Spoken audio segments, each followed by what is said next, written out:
조선시대 어느 마을에 김 부자라는 사람이 살고 있었습니다. 그는 마을에서 가장 많은 토지를 소유한 부자였고 집도 크고 화려했습니다. 김 부자의 집에는 수십 명의 머슴들이 일하고 있었는데 그들은 모두 아침부터 저녁까지 열심히 일했습니다. 어느 봄날 김 부자의 집에 새로운 머슴 하나가 들어왔습니다. 이름은 천돌이라고 했는데 나이는 20살 정도로 보였습니다. 천돌이는 키가 크지도 작지도 않았고 힘이 세 보이지도 않았습니다. 다른 머슴들은 천돌이를 보고 고개를 가로저었습니다. 저런 왜소한 몸으로 일을 제대로 할 수 있을까? 주인 어르신께서 왜 저런 사람을 뽑으셨는지 모르겠구만. 하지만 김 부자에게는 천돌이를 고용한 특별한 이유가 있었습니다. 천돌이의 아버지가 예전에 김 부자의 목숨을 구해준 적이 있었고 김 부자는 그 은혜를 갚기 위해 천돌이를 받아들인 것이었습니다. 천돌이는 다른 머슴들과 함께 일을 시작했습니다. 첫날, 그는 밭을 갈아야 했습니다. 다른 머슴들은 아침 일찍부터 밭으로 나가 열심히 일했지만 천돌이는 천천히 준비를 하고 있었습니다. 천돌아, 빨리 나오지 못할까? 해가 중천에 뜨겠구나. 다른 머슴들이 재촉했지만 천돌이는 서두르지 않았습니다.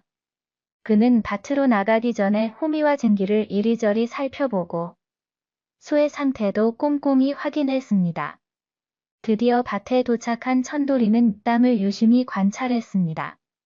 흙을 한 줌 집어 손으로 비비며 냄새도 맡아보고 여기저기 걸어 다니며 땅의 상태를 살폈습니다. 다른 머슴들은 이미 한참을 일하고 있었는데 천돌이는 아직도 준비만 하고 있었습니다. 저 친구는 대체 무엇을 하는 거야? 일은 안 하고 놀기만 하네. 머슴들이 수근거렸습니다. 하지만 천돌이는 아랑곳하지 않고 계속 땅을 살폈습니다. 한참이 지나서야 천돌이는 쟁기를 들고 일을 시작했습니다. 그런데 신기한 일이 벌어졌습니다. 천돌이가 쟁기를 끄는 속도가 다른 머슴들보다 훨씬 빨랐던 것입니다. 게다가 그가 가는 밭고랑은 매우 곧고 깊이도 일정했습니다. 해가 질 무렵 머슴들은 모두 집으로 돌아왔습니다. 감독관이 각자 일한 양을 확인했는데 놀랍게도 천돌이가 간 밭이 가장 넓었고 질도 가장 좋았습니다. 이게 어찌 된 일이냐? 내가 가장 늦게 시작했는데 어떻게 가장 많이 일했느냐? 감독관이 놀라서 물었습니다. 천돌이는 담담하게 대답했습니다. 소인은 먼저 땅의 상태를 살폈나이다. 어디가 딱딱하고 어디가 부드러운지, 어디에 돌이 많고 어디가 평평한지를 파악했나이다. 그래서 가장 효율적인 순서로 밭을 갈 수 있었나이다. 감독관은 고개를 끄덕였습니다. 다른 머슴들도 천돌이를 새롭게 보기 시작했습니다. 며칠 후, 김 부자의 집에 큰 문제가 생겼습니다. 창고에 보관해둔 곡식에서 이상한 냄새가 나기 시작한 것입니다. 감독관이 창고를 확인해보니 곡식이 축축하게 젖어 있었고 곰팡이가 피기 시작했습니다. 큰일 났습니다. 이대로 가면 곡식이 모두 상하고 말 것입니다. 감독관이 급히 김 부자에게 보고했습니다. 김 부자는 크게 놀랐습니다. 그 창고에는 1년치 식량이 보관되어 있었기 때문입니다. 당장 곡식을 말려야 한다. 모든 머슴을 동원하라. 김 부자의 명령에 따라 머슴들이 모두 모였습니다. 하지만 문제가 있었습니다. 날씨가 흐렸고 비가 올 것 같았습니다. 곡식을 밖에 널어놓았다가 비라도 맞으면 더 큰 피해를 입을 것이었습니다. 머슴들은 어세군이를 모았지만 마땅한 방법을 찾을 수 없었습니다. 그때 천돌이가 앞으로 나섰습니다. 소인에게 한 가지 방법이 있사옵니다. 무슨 방법이냐? 김 부자가 물었습니다. 창고 안에서 곡식을 말릴 수 있나이다. 숯불을 피우고 환기를 잘 시키면 가능하옵니다. 창고 안에서 불을 피우다니 위험하지 않겠느냐? 소인이 조심스럽게 하겠나이다. 믿어주십시오.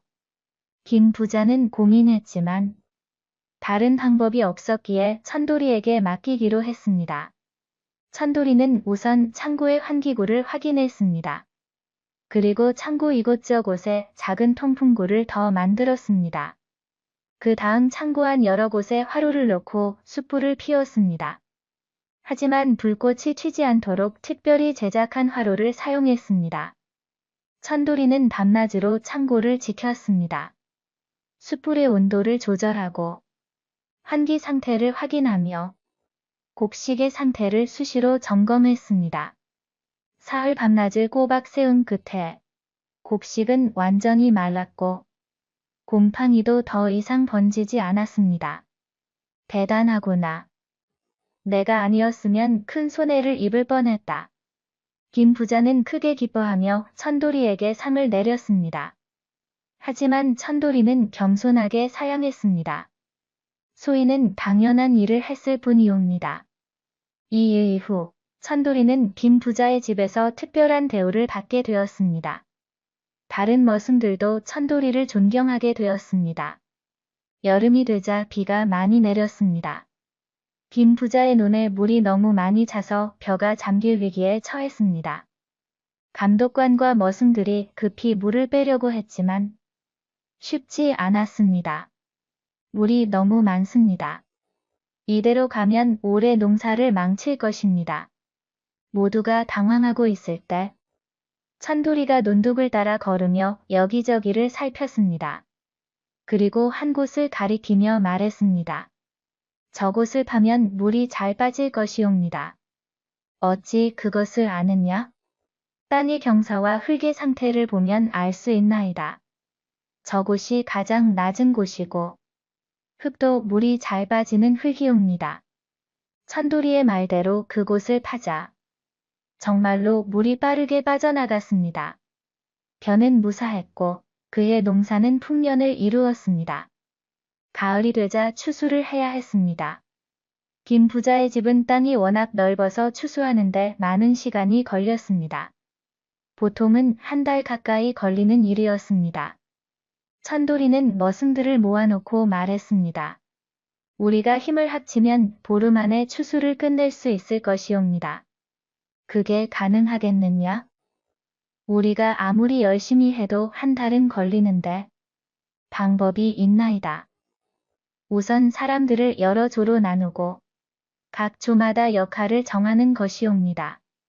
어떤 사람은 베기만 하고 어떤 사람은 묻기만 하고 어떤 사람은 옮기기만 하는 것이옵니다. 그러면 훨씬 빠를 것이옵니다. 머슴들은 반신반의했지만 천돌이의 말대로 해보기로 했습니다. 천돌이는 각 사람의 능력에 맞게 역할을 배정했습니다. 힘이 센 사람은 무거운 것을 나르게 하고 손재주가 좋은 사람은 묶는 일을 맡게 했습니다. 신기하게도 일이 훨씬 빨리 진행되었습니다. 사람들이 각자 자기 역할에만 집중하니 실수도 줄었고 피로도도 덜했습니다. 정말로 보름 만에 모든 추수가 끝났습니다. 김 부자는 크게 놀랐습니다. 천돌아, 너는 보통 사람이 아니구나. 대체 어디서 이런 지혜를 배웠느냐? 천돌이는 공손히 대답했습니다. 소인의 할아버지께서 가르쳐 주셨나이다. 할아버지께서는 젊은 시절 여러 곳을 돌아다니며 많은 것을 배우셨다고 하옵니다. 그렇구나. 내 할아버지는 참으로 현명한 분이셨던 것 같구나. 겨울이 되자 김 부자의 집에 또 다른 문제가 생겼습니다. 마을에 전염병이 돌기 시작한 것입니다. 많은 사람들이 열이 나고 기침을 하며 앓아누웠습니다. 김 부자의 집 머슴들 중에도 병에 걸린 사람이 여러 나왔습니다. 사람들은 두려워했습니다. 전염병은 빠르게 퍼지고 많은 사람들이 목숨을 잃을 수 있었기 때문입니다. 김 부자는 의원을 불렀지만 의원도 마땅한 방법을 찾지 못했습니다. 천돌이는 산으로 올라갔습니다. 그리고 여러 가지 약초를 캐왔습니다. 그는 병에 걸린 사람들에게 자신이 달인 약을 먹였습니다. 이것을 마시면 나을 것이옵니다. 내가 무슨 의원이라고 약을 주느냐? 자칫 잘못하면 더 큰 화를 부를 수도 있느니라. 감독관이 걱정스럽게 말했지만 천돌이는 자신 있게 대답했습니다. 소인의 할아버지께서 약초에 대해서도 가르쳐 주셨나이다. 이 약은 해롭지 않으니 안심하셔도 되옵니다. 병든 사람들은 천돌이가 준 약을 마셨습니다. 놀랍게도 며칠 후 그들의 병이 나아지기 시작했습니다. 열이 내렸고 기침도 멈췄습니다. 일주일이 지나자 모두 건강을 되찾았습니다. 소문이 마을 전체에 퍼졌습니다. 사람들이 김 부자의 집으로 몰려와 천돌이에게 약을 구했습니다. 천돌이는 모든 사람들에게 정성껏 약을 지어주었습니다. 덕분에 마을의 전염병은 빠르게 잡혔습니다. 마을 사람들은 천돌이에게 감사했습니다. 고맙습니다. 덕분에 목숨을 구했습니다. 별 말씀을 다 하시옵니다. 당연한 일을 했을 뿐이옵니다. 천돌이의 명성은 점점 높아졌습니다. 이웃 마을에서도 천돌이의 소문을 듣고 찾아왔습니다. 어떤 사람은 농사에 대해 물었고 어떤 사람은 건강에 대해 물었습니다. 천돌이는 모든 사람들에게 친절하게 가르쳐 주었습니다. 어느 날 고을의 수령이 천돌이의 소문을 듣고 직접 찾아왔습니다. 내가 천돌이라는 자냐? 그렇사옵니다. 내가 듣기로는 내가 여러 가지 신기한 재주를 가지고 있다던데. 사실이냐? 소인은 그저 할아버지께 배운 것을 실천할 뿐이옵니다. 수령은 천돌이를 시험해보기로 했습니다. 우리 고을에 큰 문제가 하나 있느니라. 마을 동쪽에 있는 저수지가 자꾸 물이 새서 걱정이로다. 여러 사람이 고치려 했지만 실패했느니라. 내가 한번 보겠느냐? 한번 살펴보겠나이다. 천돌이는 수령을 따라 저수지로 갔습니다. 저수지를 한참 살펴본 천돌이는 한 곳을 가리키며 말했습니다. 저곳에 작은 구멍이 있는 것 같사옵니다. 물이 그곳으로 새어나가고 있나이다. 어찌 그것을 아느냐? 다른 사람들은 찾지 못했는데 물의 흐름을 보면 알 수 있나이다. 저곳으로 물이 조금씩 흘러가고 있나이다. 사람들이 그곳을 타보니 정말로 작은 구멍이 있었습니다. 구멍을 막자 물이 더 이상 새지 않았습니다. 수령은 크게 감탄했습니다. 대단하구나. 내 재주가 보통이 아니로구나. 내가 너를 관아에서 일하게 하겠으니 따라오너라. 하지만 천돌이는 정중히 거절했습니다. 감사하옵니다만 소인은 여기서 머슴으로 사는 것이 좋사옵니다. 김나으리께서 소인의 아버지 은혜를 갚기 위해 받아주셨기에 소인도 그 은혜를 갚아야 하옵니다. 수령은 천돌이의 충성심에 감동했습니다. 그렇다면 어쩔 수 없구나. 하지만 앞으로 고을에 어려운 일이 있으면 내 도움을 청해도 되겠느냐? 물론이옵니다. 언제든지 부르시면 달려가겠나이다. 이렇게 천돌이는 김 부자의 집에 계속 머물렀습니다. 하지만 그의 재주는 점점 더 널리 알려졌습니다. 봄이 다시 왔을 때 마을에 큰 가뭄이 들었습니다. 비가 오지 않아 논밭이 말라갔고 사람들은 걱정이 태산 같았습니다. 이대로 가면 올해 농사를 망치고 말 것입니다. 마을 사람들이 모여 대책을 논의했지만 마땅한 방법이 없었습니다. 그때 누군가가 말했습니다. 천돌이에게 물어보는 게 어떻겠어? 그 친구라면 뭔가 방법을 알 것 같소. 사람들은 천돌이를 찾아갔습니다. 천돌이는 한참을 생각하더니 말했습니다. 산 위에 샘이 하나 있는 것으로 아옵니다. 그곳에서 물을 끌어오면 될 것 같사옵니다. 하지만 그 샘은 너무 높은 곳에 있지 않소? 어떻게 물을 끌어오겠소? 물길을 만들면 되옵니다. 대나무를 이어서 물길을 만들면 가능하옵니다. 천도리의 지휘 아래 마을 사람들은 대나무로 긴 물길을 만들었습니다. 산 위의 샘에서 마을까지 이어지는 물길이었습니다. 공사는 힘들었지만 사람들은 포기하지 않았습니다. 일주일 후 물길이 완성되었습니다. 맑은 물이 대나무 물길을 따라 마을로 흘러내려왔습니다. 사람들은 환호성을 질렀습니다. 물이다. 물이 나온다. 덕분에 마을 사람들은 가뭄을 이겨낼 수 있었습니다. 논밭에 물을 대고 농사를 이어갈 수 있었습니다. 김 부자는 천도리를 불러 말했습니다. 천도라, 너는 이제 더 이상 머슴이 아니다. 내가 너를 집안의 총관으로 삼겠노라. 모든 재산 관리를 내게 맡기겠느니라. 하지만 천도리는 이번에도 정중히 사양했습니다. 감사하옵니다만 소인은 그저 머슴으로 사는 것이 편하옵니다. 높은 자리는 소인에게 어울리지 않나이다. 어찌하여 그러느냐? 내 재주라면 훨씬 더 큰 일을 할 수 있느니라. 소인은 작은 일들을 하는 것이 좋사옵니다. 사람들을 돕고 문제를 해결하는 것만으로도 충분히 행복하옵니다. 김 부자는 천도리의 마음을 이해했습니다.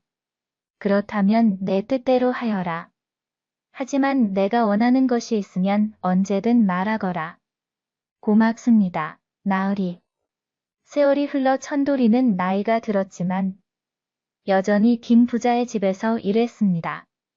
그는 젊은 머슴들에게 자신이 알고 있는 것들을 가르쳐 주었습니다. 일을 할 때는 먼저 생각하고 나서 행동해야 하느니라. 무작정 힘만 쓰는 것은 어리석은 일이니라. 문제가 생겼을 때는 당황하지 말고 차근차근 살펴보아라. 반드시 해결 방법이 있느니라. 남을 돕는 것을 두려워하지 말아라. 내가 남을 도우면 언젠가 너도 도움을 받게 될 것이니라. 젊은 머슴들은 천도리의 가르침을 열심히 배웠습니다. 그들 중 몇몇은 나중에 훌륭한 농부가 되었고 어떤 이는 뛰어난 장인이 되었습니다. 어느 날 천도리는 제자들을 모아놓고 말했습니다. 너희들에게 한 가지 비밀을 말해주겠노라. 사실 나에게는 특별한 재주가 없느니라. 제자들은 놀라서 물었습니다.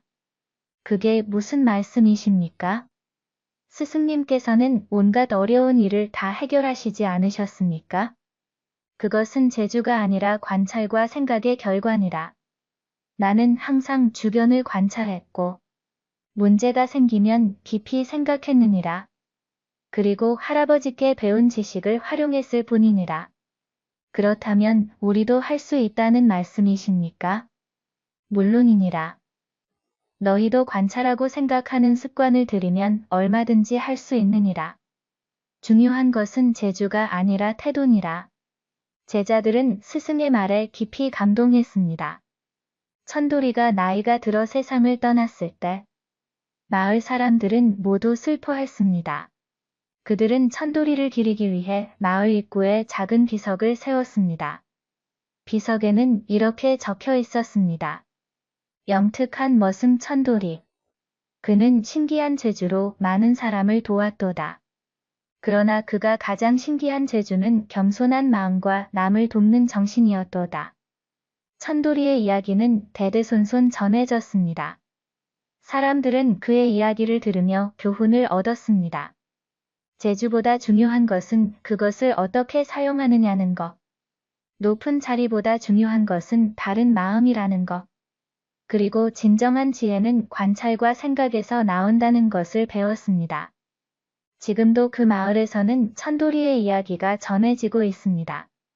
아이들은 그의 이야기를 들으며 자라고 어른들은 그의 가르침을 따르려 노력합니다.